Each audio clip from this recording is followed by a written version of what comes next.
Hey, what's up, guys? Tukey here, back again with another episode of my Seattle Mariners Franchise Mode series right here on MLB The Show 19.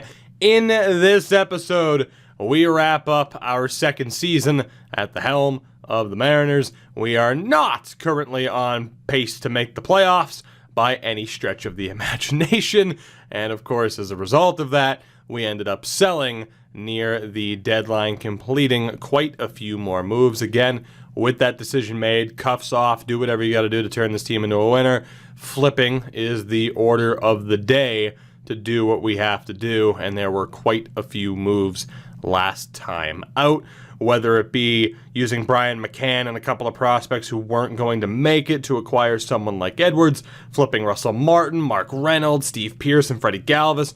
Pretty much the players that would have, been half decent to have on this team. It was worth moving on from them, and that we did. However, there was a little bit of a point of contention in my decision to call up the likes of Justice Sheffield, Justin Dunn, and lineup-wise, Xavier Edwards. A lot of the younger players basically I've called up to give an opportunity at the major league level. Whether or not I would still do that if I were to have recorded the end of last episode right now, probably not. But I have to stand by that decision, considering it would technically be a waste of the minor league options. So at the very least, the roster is going to stay the same, for better or worse. I'm not entirely sure how well that's going to pan out for us. Now, that said, I was taking a look at the trade block to see if there were any interesting options available. And funny enough, there are some decent ones. You have Brandon Lowe, who could be interesting enough to pick up. We did just move Tetsuto Yamada to Tampa. But someone like Brandon Lowe could be relatively interesting to pick up. Not that he's absolutely killing it, but he's not doing all that badly. Jorge Alfaro could be a very interesting option at catcher if we were able to acquire him for the right price. Someone like Michael Feliz, David Bote, or the Boat, could be half decent. There are a couple of other options. I think the main one that stands out is Pete Alonso is on the trade block. He has not really played for the Mets this year, and he's pissed off because of it.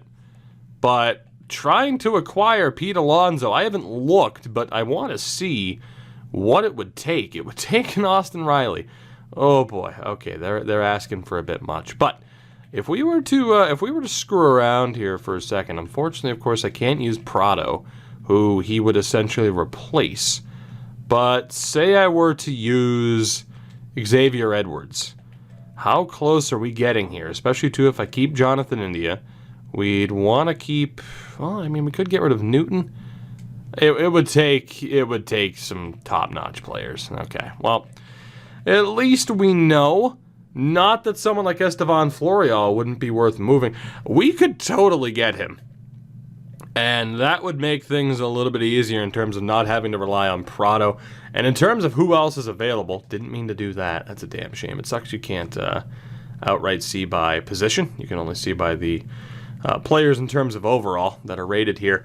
But, it has me thinking because, again, obviously, the wheeling and dealing, the flipping of players, it has been to an outrageous extent, but I think that was to be expected. But even with someone like Colton Welker available, which is surprising because he's a legit 75, he's just pissed about being in the minors, there are some decent options here. And I think that kind of lends to the point of, even if we had rules, if I could only, say, use the trade block, I'd still be able to kind of fleece the AI from time to time. It's not really in debate. The trading system in this game is a little bit too easy. But I do wonder, because with Brandon Lowe, we have Xavier Edwards, we have Gabe Little. I think my one concern with Lowe is that he's 25, but that's not honestly that bad. He's on the second year of a 6-year deal. He's not all that expensive. After that contract expires, it is a backloaded contract. It's still not that bad. I do wonder.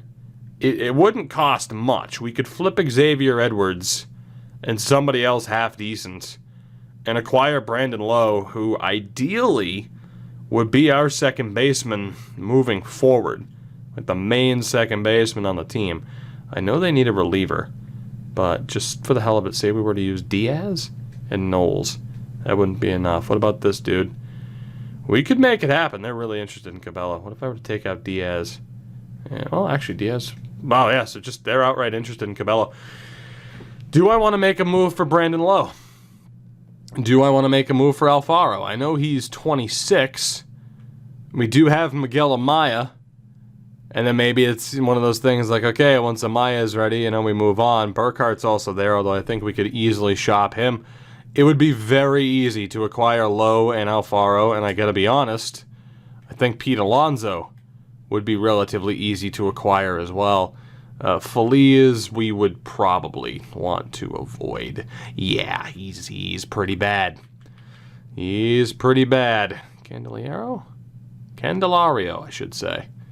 I completely misread that name that first time. He's okay, but obviously, a name like Alonso really jumps out more than anything. A name like Welker really jumps out. The last half of this episode is going to be all off-season anyway. So it puts us into, what, screw it. Let's do it. Let's do it. We have room to make moves. Damn it, surprise, surprise. I don't think we're done making moves. I don't think we're done. So I'm going to move Xavier Edwards, who's currently on the roster anyway. Lowe will replace him, and of course we'll still have Gabe Little in the system. I think, do I have to use Burkhardt? Burkhardt gets it to be close. And then we also have, let's say we use Carrasco. Not interested in completing the deal. Definitely interested in completing the deal. I'll do it. We'll flip Xavier Edwards. We have somebody better in the system, and we'll pick up Brandon Lowe, who might end up being replaced by Little, Vientos, or whoever else in due time. But for now, let's make that deal with the Rays, which I never would have made had I not looked at the trade block. Alfaro...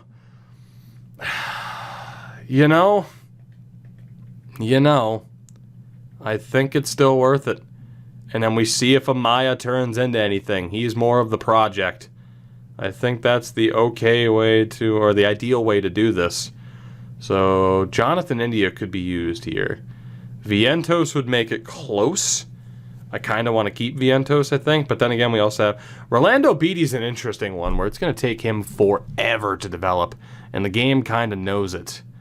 But if I were to use him, and say we tack on, because of course we have a ton of outfield depth, say we tack on, it would have to actually be a couple of more people. Antonio Cabello has a lot, or Cabello has a lot of value.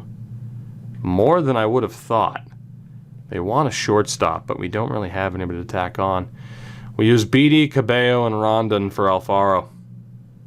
I think I'm down for that. Alfaro's contract is coming up, but he still has 3 years worth of arbitration. That is a very good contract to maintain. The average isn't great this year, but I think he's worth getting. Let's do it. We're going to pick up Alfaro from the Marlins. We'll leave Feliz. Teoscar Hernandez at 27 is a little bit too old. Like 26 is like the max age that I'd acquire somebody at right now. And we're going to go for Pete Alonso as well because, I have faith in Nick Pratto, but in case he doesn't make it, getting Pete Alonso from the Mets, he might not be able to duplicate what he's doing in real life, but he could still be an interesting player for us. And as long as the AI wants to make interesting players available to us for relatively cheap, I will continue to take them up on their offers. And I think, I don't really know if I want to use Dominguez, but we do have... I think I'd rather use Florial. We also have Kelenic there. So say I were to use Florial. We have Knowles and Diaz. Let me take out Diaz. What if I were to use you? That's still not enough. Jay Bruce. That would be budgetary concerns. Javon Ward wouldn't work. Is there anybody else I can throw into this? Joe Rizzo? Close, but not close enough. What about DJ Burt? Still close, but not close enough. Gonzo wouldn't do it. That wouldn't do it. What if we use Burt? I'm going to take out Knowles because value-wise, it's not really doing it. Even though they need a center fielder, but we have Florial for that. So we'd be giving up a second baseman. And for third baseman, what if I give up Rizzo? Not enough. This dude, not interested. Well, we're running low on options, unfortunately. Mendoza? No. What about catcher Hule? Also a no. There's got to be somebody I can throw into this deal to make it work, right? You would think. Mike Leake, way too expensive. Anybody? This dude, no. This dude, no. This dude. You know what? I can just do this with these two already selected. Cairo.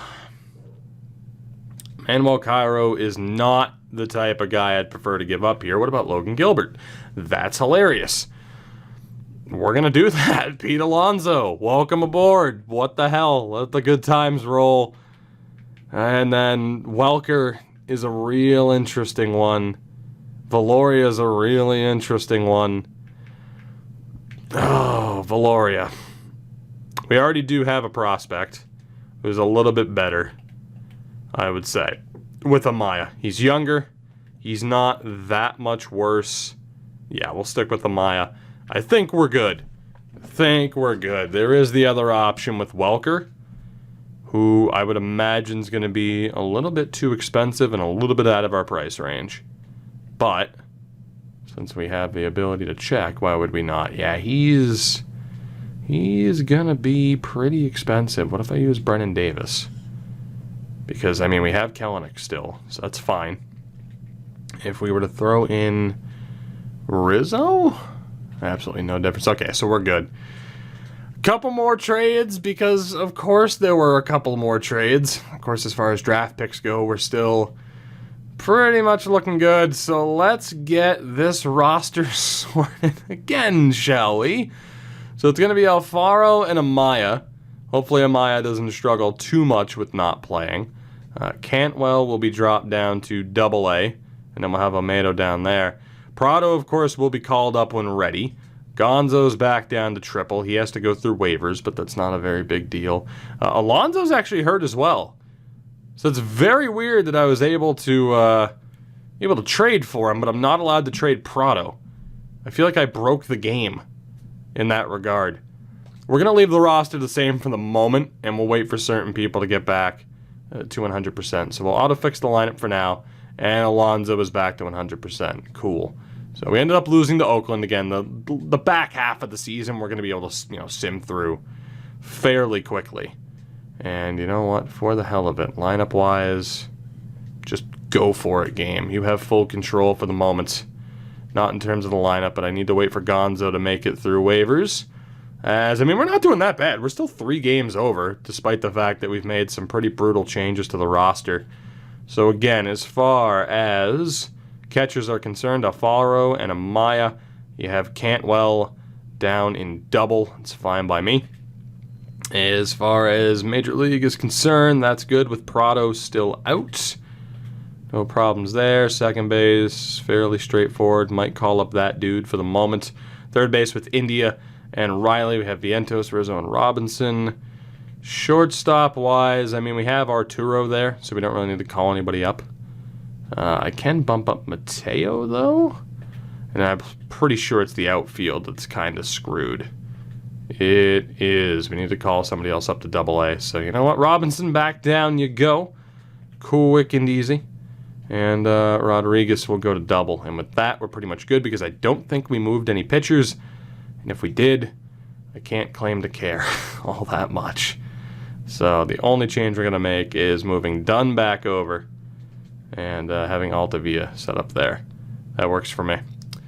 And then lineup-wise, Amaya, Arturo, and Morales. That is pretty much perfect. I don't really think I'd make too many changes there. Again, a lot of our younger guys get an opportunity to shine. We add Alfaro, Alonso, and Lowe as last-second additions just before the deadline.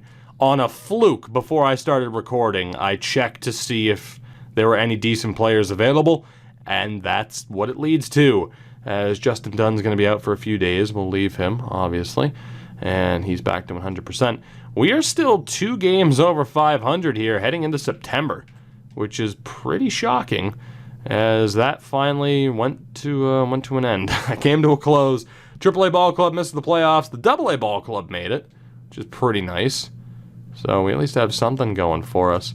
And with obviously, all the September call-ups coming up, let's just give the AI I don't want to say full control, but relatively full control because, I mean, our season's over as it is, and there you go, Traveler's season's over as well. Still hanging in there around 500. Justin Dunn gets a little bit roughed up, 74 and 77. Dunn back to 100%. A little bit concerned, actually. He's been roughed up twice since we called him up. A couple of big wins, high-scoring wins against the Angels. We are currently 2 games over 500. We have 3 games against Baltimore, 3 games against Boston to end the year. And unless we lose all 3 games against Boston, we are going to stay above 500, and that is indeed the case. We finished the year at 82 and 80, which is still much better than we deserve to have. Granted, we won 79 games last year. Feels like we didn't win that many, but we did relatively well. Boston ends up playing in the wild card against New York. Winner plays Tampa. Cleveland plays Houston. And in the NL, the Cubs and Mets meet in the wild card. Winner plays the Dodgers, Milwaukee, and Washington. Already confirmed. So we'll see what we have here in terms of awards. I do want to check Player of the Month for the hell of it. Kevin Biggio was Rookie of the Month there.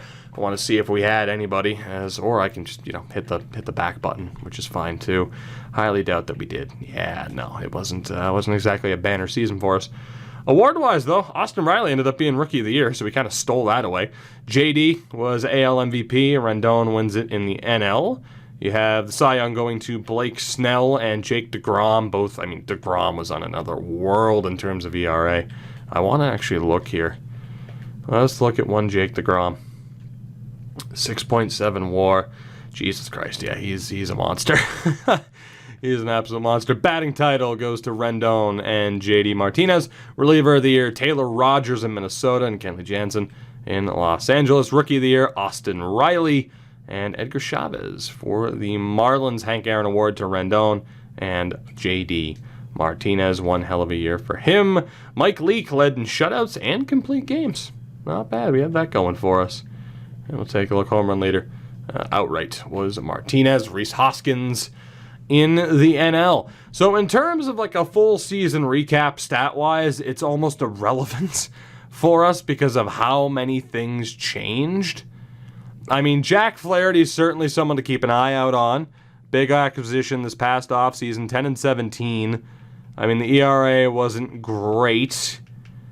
Nor was the FIP.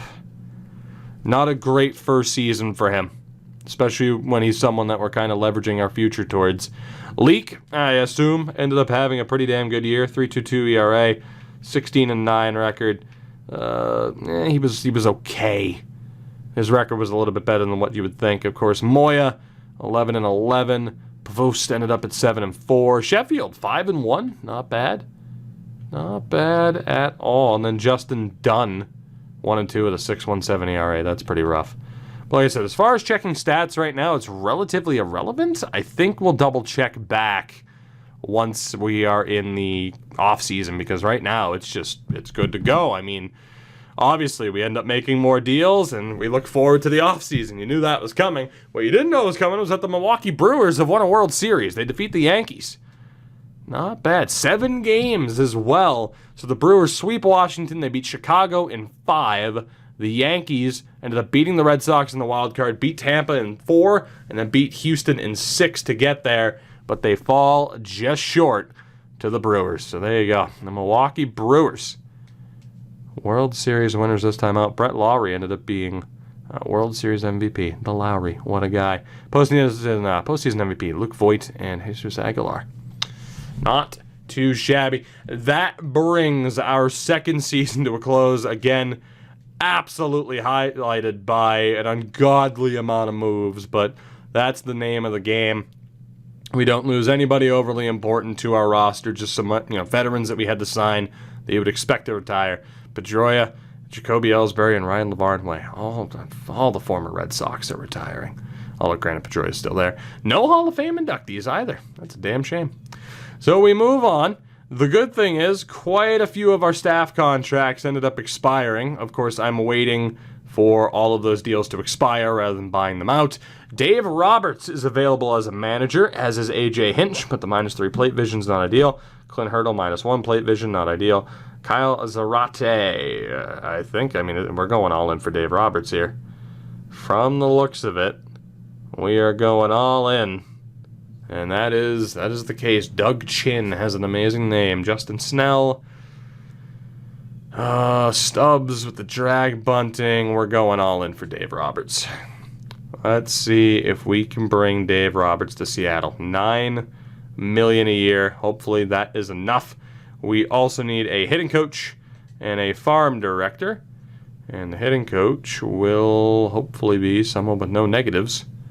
And hopefully someone without drag bunting. That would be more than ideal. Otherwise, we take someone who has negatives but has it in drag bunting and we look good to go. Does everybody have drag? Okay, everybody has drag bunting. Cool.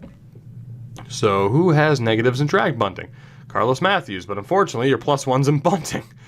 Batting clutch, bunting, batting clutch, discipline, contact. Fletcher Perez. My boy Fletch. $2 million a year. $8 million over 4 years. And for farm directors, let's go for Vinny Diaz. Vinny Diaz. Arm accuracy. That'll greatly improve the fielding. Let's do it. You can make $2 million a year if you accept. And we'll see how that goes for us. In terms of exclusive free agents, Mike Leake, we're obviously going to let walk. Of course, we looked at his stats, but the bottom line is he's 33 years old. And in terms of trying to get a compensation pick for him, that's just not going to happen. So he's going to walk for nothing. Brett Cecil, Jay Bruce, of course, we're going to let walk. All of these guys were just random signings to help fill out the roster. Even though I love Oliver Perez, they are going to walk. Jay Bruce, for the record, ended up with 22 home runs, 69 RBIs, so he wasn't horrible. He was serviceable on a bad team, is what we'll say. But all of those guys will walk. The main thing we're worried about here is coaching staff, and Vinny Diaz went to the Padres as a manager. I can't say I blame him. Dave Roberts is signed on, however. So we will still need to try and get a new farm director. And we'll find out who that ends up being, if there's anybody overly beneficial to sign. Justin Snell would have been nice. Raymond Stubbs, 69 years old, so I doubt he sees the end of this contract. But it would be nice if you signed, sir. Let's move forward another day. Stubbs signs immediately. And if I'm not mistaken, we are good. Nope, we still need a hitting coach. Damn. We'll move forward into outright free agency. Fletcher Perez went to the Marlins as a farm director. So that doesn't help. We're struggling to fill a couple of roles here. Hitting coach, let's go for, again, someone who has bunting as a minus and also doesn't have bunting. It's about Scott Weaver. Scott Weaver. What do you say, buddy? You won't be a detriment. I'll give you $6.9 million for the memes as we look to move on. So Contos can obviously leave. That's not a big issue. Let's see who's available via free agency. We'll look at catchers first. We start off with Alex Avila. So getting Alfaro, not a bad idea at all. And also Roman Kessler joins the team. Forgot about that, even though I'm pretty sure he was a D potential. So we'll see if there are any prospects here. That would be pretty nice.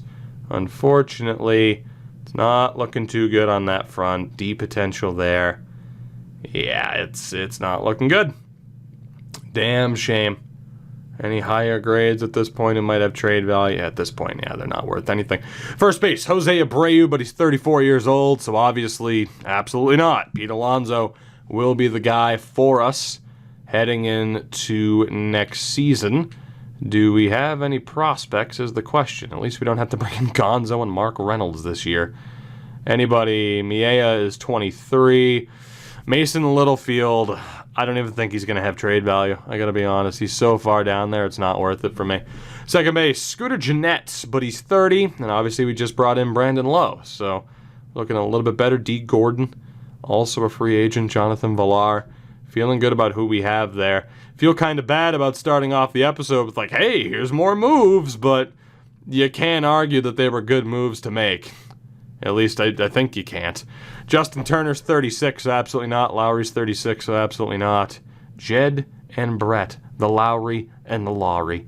Nunez, do we have, wow, there is a distinct lack of half decent. There we go. Rafael Herrera. Like, he's not even great.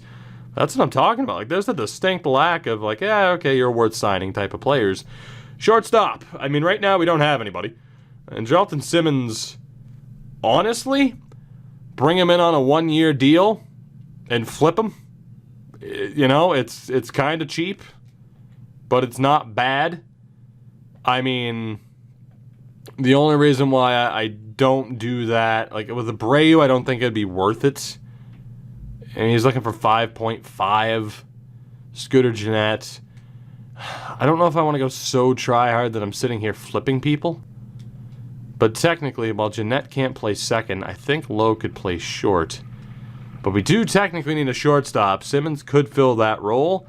Or we let one of the other younger guys play. I think Jonathan India. I don't know. That's a tough one for Simmons. If we could get him on a cheap deal, but I don't even know if we could outduel the Angels right now if I wanted to try and get him for a very good price. Valenzuela's not worth signing for me. I'll think about it for Simmons. Left field. Oh boy, Jock Peterson's there. How has Simmons been doing? Last year, 258, 317 on base. Let's see, 3.4 WAR. I mean, it's not bad. I don't necessarily want to sign someone for the express purpose of flipping them. What concerns me is that he wants a star role, and I really don't want him hitting 1, 3, or 4. So he's going to perpetually be pissed off about that. I'm going to say no. I mean, granted, I could go for the 1-year deal and hope for the best, but I'm going to have to pay him a decent amount to get it. That's just a tough one. And then 14.5, how much value is he even going to have? If I'm paying him $14 million bucks, I'm going to say no to that. I don't want to get caught up with some of these players, just to sign them, have difficulty trading them, and then not get a whole hell of a lot back. We will avoid that situation.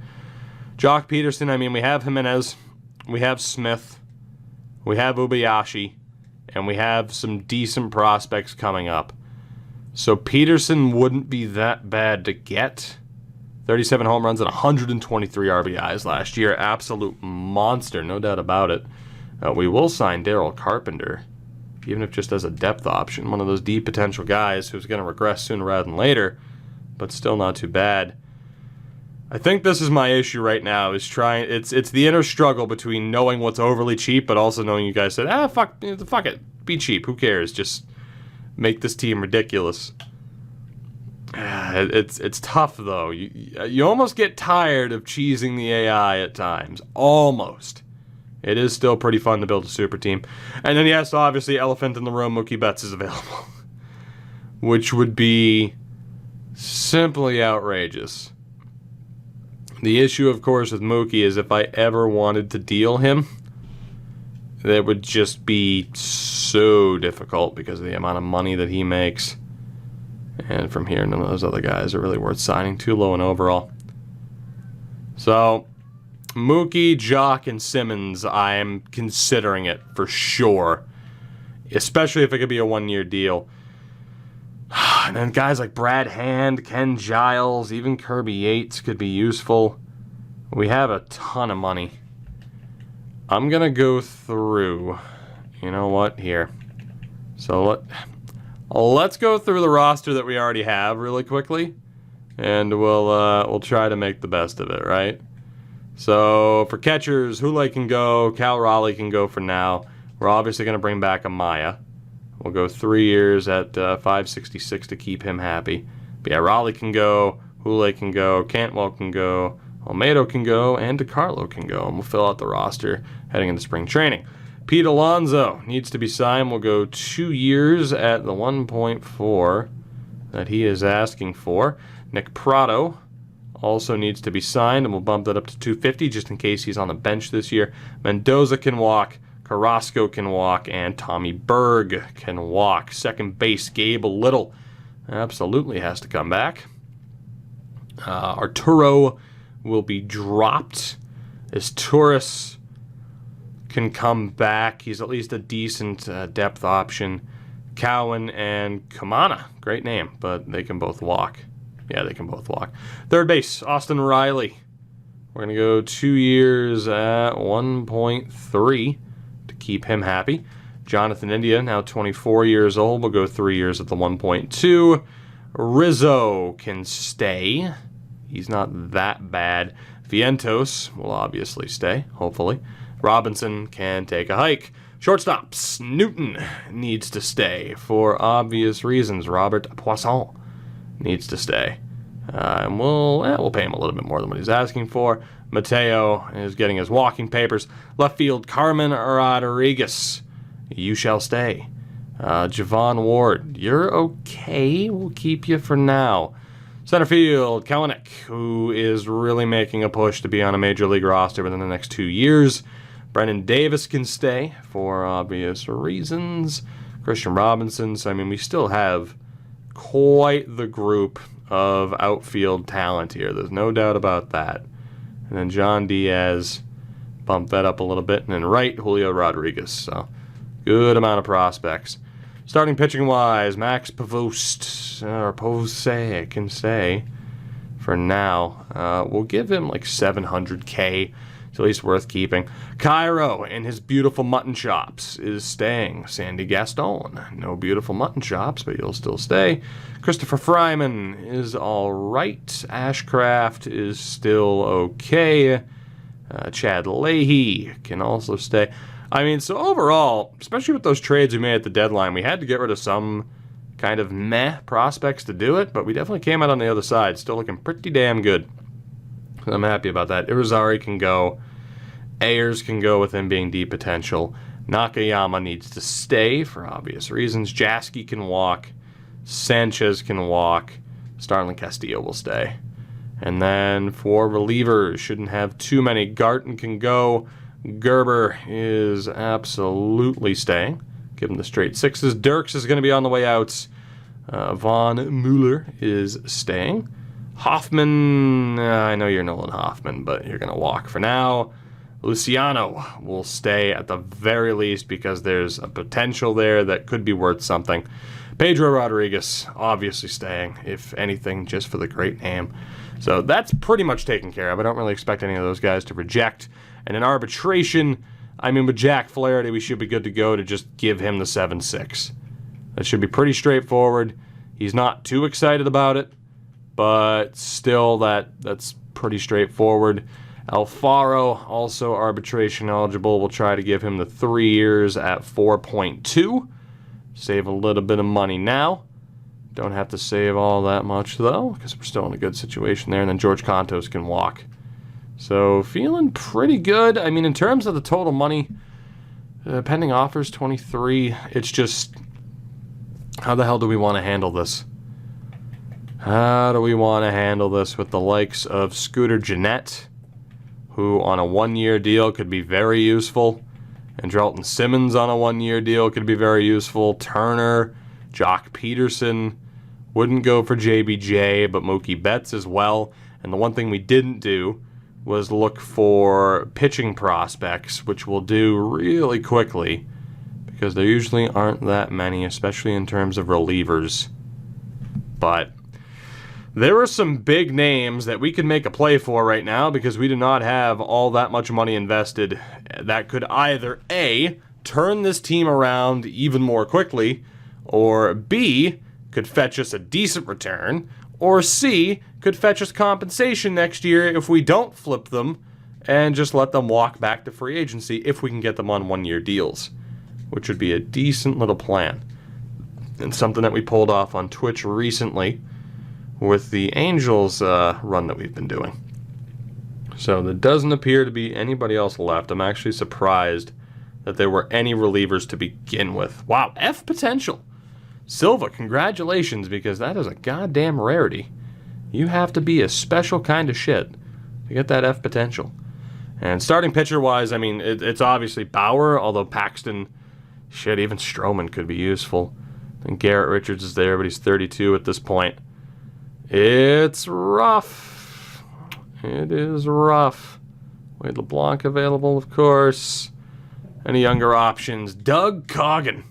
What a name. Doug Coggin. We'll also sign Avi Perez. Not too bad to help fill out the depth. We're still looking good. Mendoza, not the greatest, but worth signing. Any other younger players here? Norman Hinton. The one thing I gotta be careful though is the fact that, of course, we do have some decent we do have a decent amount of starting pitching depth already. So, but there are a litany of options in terms of young C potential guys who made it to the free agent list. We're gonna stop from there though. So how ridiculous do we want to be? That is the question. Avila certainly won't be signed. Abreu won't be signed, as I don't feel like he'll have that much value. Although you could argue putting him on the bench would be ridiculous. I wouldn't sign Avila. I wouldn't sign Abreu for the risk of them dropping. But say I wanted to try and sign Scooter Gennett for a season on a super cheap deal because he didn't have another option out there. He had no other offer. So let's just see if we can lowball Scooter Gennett. Because why not? And we'll also see if we can... How's Jonathan Villar been doing? Not great, and he's on the decline. So we'll send an offer to Scooter Gennett. I'd be too worried about Turner regressing. So that's going to be a no. I know Brett Lowry had a pretty good season in Milwaukee, fresh off of a championship, but we'll avoid him. And Drelton Simmons at 31. I wouldn't be able to get away with lowballing him. And to be honest... Without being able to lowball him, to be able to maximize the value because of that lower contract, it's not worth trying to get him. Jock Peterson, for the moment, we will absolutely try to lowball. We'll go for the lowest yellow bar offer. And if that goes through, we're laughing all the way to the bank. And then the biggest one is one Jackie Bradley Jr. And about time he were to accept a lowball offer. He probably won't. The other two have a chance. But about time he were to accept a lowball offer. My God. In terms of relievers, worth trying to lowball Brad Hand. He has... Then actually, there's no way we're going to be able to get him away from Cleveland. Giles is an interesting one. I doubt we're able to get him away from Toronto. I highly doubt it.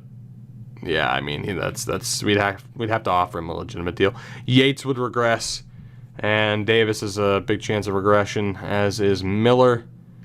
Yeah, pretty much all those guys. Jeffress as well. And then for starters, Trevor Bauer, I mean, he's going back to Cleveland. Paxton's probably going back to New York. Stroman has no offers, though. He wants to be an ace, which is laughable. But if we could get Stroman on a low ball offer, I'd be cool with that. So the big thing here... the big strategy, Betts, Stroman, Peterson, and Gennett. Will any of them be dumb enough, essentially, to accept an extreme lowball offer? That's what we're hoping for. Simmons goes back to the Angels. Brad Hand goes back to Cleveland as expected. So we await to see what happens with a lot of these guys. Basically, every single prospect we sent an offer to, either signed here or elsewhere, outside of Carpenter. And somebody signed for us? Did that happen? Or was there only 3 people? Wait a minute. We had Betts, Stroman, Peterson. I guess it was only those 3. Maybe I'm just losing my mind. Let's sim forward another day. Still nothing. Jeffress back to Milwaukee. Bauer, of course, back to Cleveland. No surprise there. As we still await to see. Now, see, there's Scooter Gennett now. That's really weird. That is really weird. Yeah, see, it's not showing... It's not showing Gennett or Betts. It's really weird. It's because Mookie... Oh, yeah. There's no way. Unless we were to actually give Mookie the real deal. Which... I mean, say I were to sign him to a 4-year deal, because then I'd be worried. That's the max offer. Technically, that would put us number 1.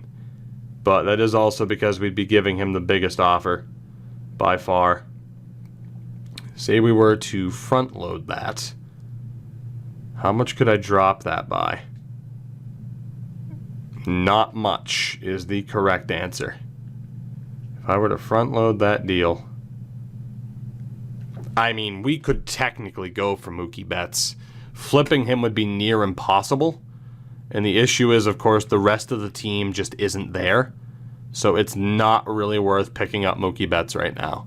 If the rest of the team was coming along, we'd still be looking pretty good.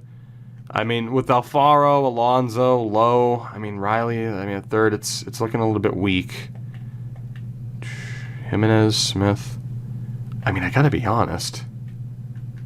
I mean, obviously the starting pitching is just, it's the pitching that's just a disaster right now. Yeah, we can't go in for Mookie. Just the timing isn't right in the window. Even though we've been flipping players left and right and kind of setting things up moving forward, there's just no way. The Red Sox have a good offer in on Scooter Gennett as well. So we'll still wait to see what happens with Stroman and Peterson. But yeah, we're definitely out on the other two. And Weaver has finally signed with us, so the staff is up to 100%. Mookie Betts goes to the Cincinnati Reds. Breaks my heart. And we'll see Giles ends up going back to Toronto. We still have some players who need to sign. Let's take a look here. Still no other offers for Stroman and Peterson. The longer that goes, the more likely we are to be able to swoop them up. Andrew Miller to the Dodgers. Shane Bieber, a couple of other re-signings. Still waiting for some of these guys to sign deals. Stroman must have gotten an offer. Yeah, he did. It's not a great offer, but I don't want him if we can't lowball him. So we'll see what happens with Jock Peterson. And maybe we can pull off a miracle there, although it's unlikely. Flaherty is still holding out, which sucks. All right, Flaherty, you're a real pain in the ass here, bud. Let me see as far as offers. So Rodriguez is one of the few holdouts. We'll bump him up to $1 million a year. And for Flaherty, let's see what we can get him at. Otherwise, we're going to have to go the arbitration route. And we will go, you know what, let's just make him happy. Let's go 8.7 a year. So, I mean, it's $1 million more than what he should be paid. But it would be worth it just to get that out of the way. Stroman goes to Washington. Paxton to the Giants. Not bad. Flaherty and Rodriguez still holding out. Absolute nerds. And has the Jock Peterson offer fallen through? Not yet. You never know. That might still work. Let's take a look here. Flaherty still hasn't signed. Jesus, what are you doing? So I'm going to go 3 years at 7.6 here. I'm going to go offer arbitration. And we're going to bump up that salary to 7.6. And that'll be an insurance policy if he doesn't accept that deal. And then we'll still have time, if we had to sign Rodriguez. The good thing is we're good to go on that front. So it's just Flaherty that we're waiting for. And we're also waiting to see what happens with Jock Peterson. And the 40-mans must be set. The only guy we're at risk of losing is Contos. Flaherty has re-signed. He avoids arbitration. He signed the very next day. And with Jock Peterson, I mean, if this keeps going, he's going to sign here for dirt cheap. And then we'll get control of him, which would be huge. So nothing else we have to do here. Still waiting to see what happens with Jock Peterson. And I'm hopeful. It's gone on this long.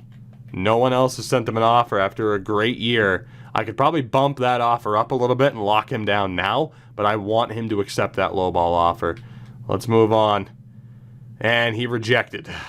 He ends up going to Philadelphia. They ended up giving him an offer. Okay. That's fine. So it would have been nice, but obviously the goal of like, oh, let's lock somebody down long term for money. No. No. If we can get them for cheap, sure.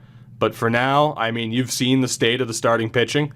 We're going to have to sign some guys to help carve out that rotation this year. Maybe we get somebody here in the Rule 5. But obviously, it's a mix right now of we've acquired some players who are ready, but we're still, as a whole, as a unit here, a little bit far away from where we want to be. The question here is whether or not there is anybody worth taking in the Rule 5, and if there is, it's going to be a pitcher. Chad Kuhl. We've had bad experience with it before. Yeah, there is nobody there worth it. Okay, well, the Rule 5 was very disappointing this year. Extremely disappointing, in fact. Yasmani Grandal goes to Oakland for AJ Puk and MJ Melendez. I'm not interested in any trades. I'm actually very happy with where our roster is right now. To renewable contracts, and then to spring training, where we will set up this roster 100% before ending this episode. So the first thing to check would be scouts to see if there are any improvements. And Schweitzer is better. The efficiency is lower, but Brock Kaluka clearly going to be fired. Jim Sewell.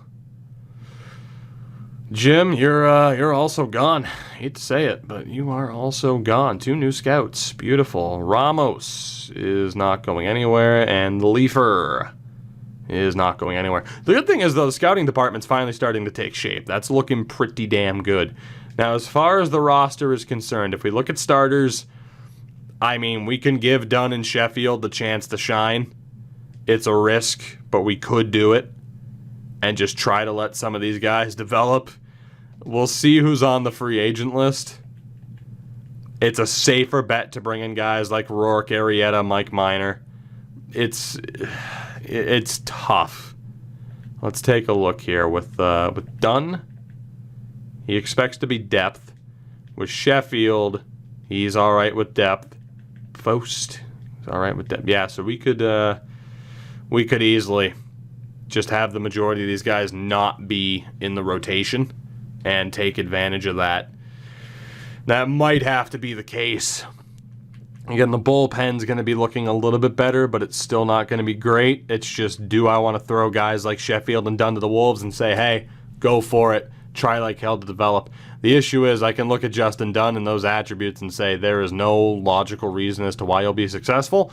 But players in this game, it often doesn't matter what their attributes are. The sim decides. But overall, the rest of the roster is looking pretty good. But I am going to finalize this roster, get you a look at it before we end the episode, and we'll be good to go for the start of next season.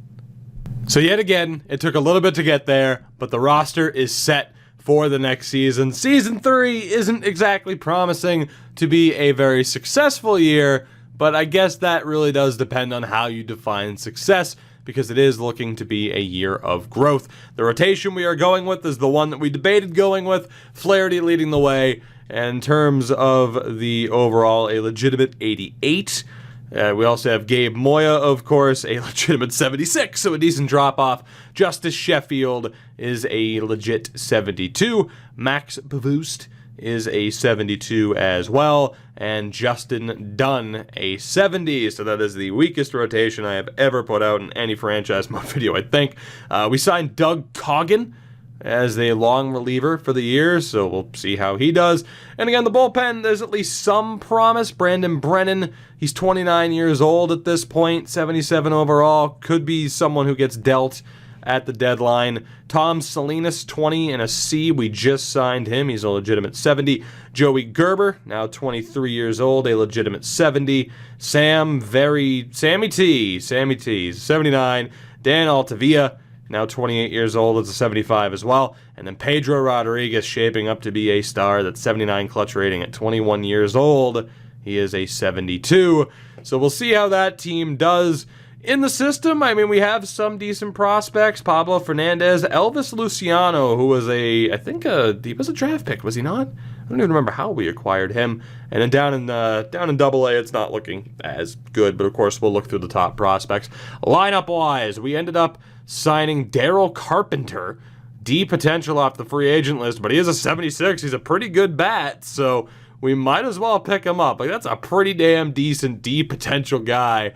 He'll be in the lineup. Malik Smith, of course, still here. Elo Jimenez, Pete Alonso, Austin Riley, Jorge Alfaro, Brandon Lowe, Jonathan India, and Seiji Ubayashi leading the way. On the bench, Sean Kazmar, we just randomly signed. Eliezer Alvarez, we randomly signed. Roman Kessler, who we drafted last year, is the secondary catcher. And we also have Eric Hoyt, who was another random free agent D potential signing. Not very happy about what he's getting paid, but he'll get over it. In terms of actual overalls, by the way, 74 for Ubayashi. Jonathan India is a 71. Brandon Lowe, a 79. Alfaro currently sitting in at an 81. Austin Riley, a 75. Pete Alonso, now 26 years old, is a 77. Jimenez is an 82. And Smith, currently kicking in at a legit 83. Not happy about not being in a star role. No, actually, well, yeah, if we were to have him in a star role, he'd have a higher overall. And then Carpenter is a 74, so not too bad. Down in the system, we still got the likes of Nick Prado, Kellenick still there, Brennan Davis, and then down in Double-A, Carmen Rodriguez is there. A couple of other notable prospects as well, guys like Vientos and Jason Dominguez. So taking a look at the top prospect list, Greg McNeil of the Blue Jays leading the way. We have nobody in the top half, unfortunately. Do we have anybody? We have Kelenic at 40, and that's it. So it's looking a little bit rough. In terms of current overall, we're 26th. We have good speed. That's about it. So again, it's probably not going to be a very successful year for us. I would expect the next episode to be, hey, let's sim to the draft. All right, let's see how we did. And then we move on and take it from there. And again, it could be another year of us stripping things down and just trying to make sure that we have the best players that we could possibly have. Again, trading for Alfaro, if we decide, okay, by the time he's good to go, we're not going to be ready, he's someone that we can deal. I mean, the combination of Amaya and Kessler could be good enough. It really does depend on how Amaya develops this year. Pete Alonso hopefully will be the guy, but we do have Prado in the system who should still be shaping up to be half decent if necessary.